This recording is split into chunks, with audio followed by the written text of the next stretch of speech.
Hello, welcome to Nate Netflix. I am Nate. You are you, and I wanted to pass along this really neat idea that was given to me today by a commenter by the name of Death Proof.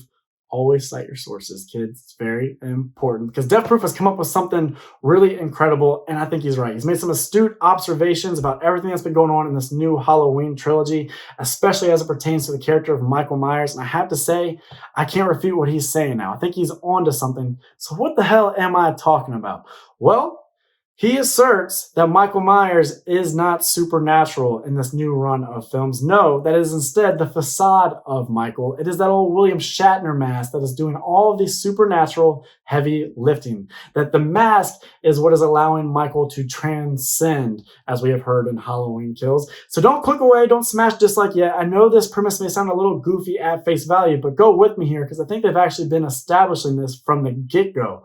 You look back at the opening moments of Halloween 2018, and we have ourselves a Michael Myers who has been in confinement for 4 decades. For 40 years, this serial killer has been able to maim, murder, stalk, slash, slaughter. He hasn't been able to do any of it, which doesn't really mesh or jive with the Michael we've seen in Halloween Kills and in the rest of Halloween 2018. This is a guy that seems capable of just about anything that he wants to do, that if he wants to impose it, he's going to do that at large and nobody's going to be able to stop him. We have ourselves a Michael who it does not matter if he is outmanned, outgunned. He is going to prevail. If he gets shot in the chest multiple times, stabbed in the spine with a pitchfork, stabbed, bludgeoned over the head, it does not matter. He will ultimately stand back up and slash the night away. He's going to walk away without as much as a limp, and that's not how mere men act.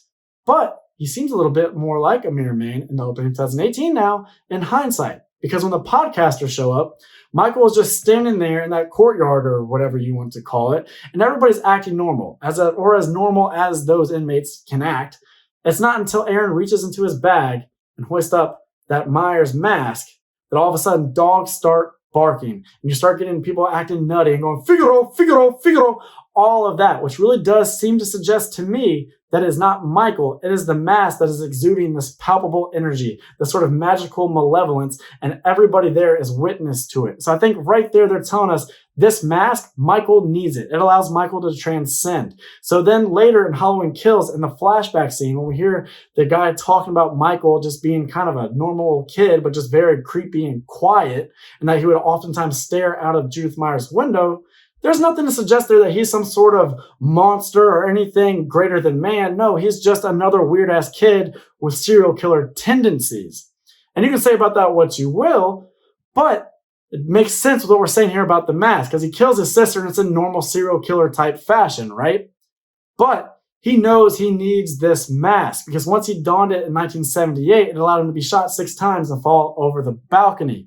It allowed him to sit down there and wait out the fire, to not pass out from smoke inhalation or any of that. It allows him to take on a force of firefighters who have far superior weapons than he.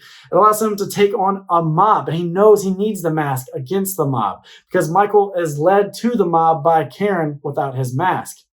He takes in the situation. He evaluates it. He doesn't just run in there and start killing people. No, Michael kind of looks around and goes, all right, everybody, I know we're angry, but let's not do anything crazy or too hasty. Just give me 1 second. I'm just going to kind of reach for this right here. And all right, let's do it. Who wants some? And of course, they kind of get the edge on him at first, but ultimately Michael stands back up and kills every last one of those people, which does tend to tell you Michael may have needed the mask, and he may have known that. He may have known that he was going to be the lamb to the slaughter without it. So he didn't then put the mask on just to have a cool, badass moment for a bit of action, which is what I think a lot of us fans originally thought while taking in that scene. No, I think it's Michael knowing what he's capable of without the mask versus what he's capable of with the mask, and knowing he needs to soup up to boost his invulnerability and his power, his malevolence.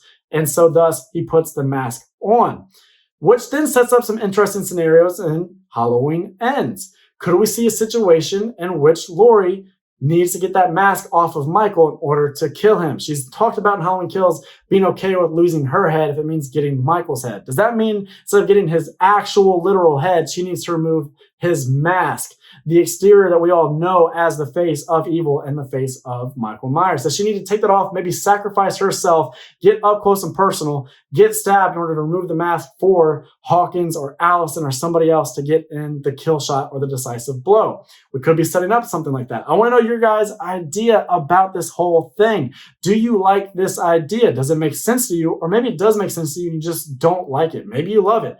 I don't know. Comment your ideas down below. I will talk to you there. We'll get some good discussion going on. We'll get all this fan theory going on, stuff to satiate us until we get Halloween ends. I can't wait to hear your guys' idea. Other than that, though, you have a fantastic day. I'm Nate for Nate Flick saying that's a wrap.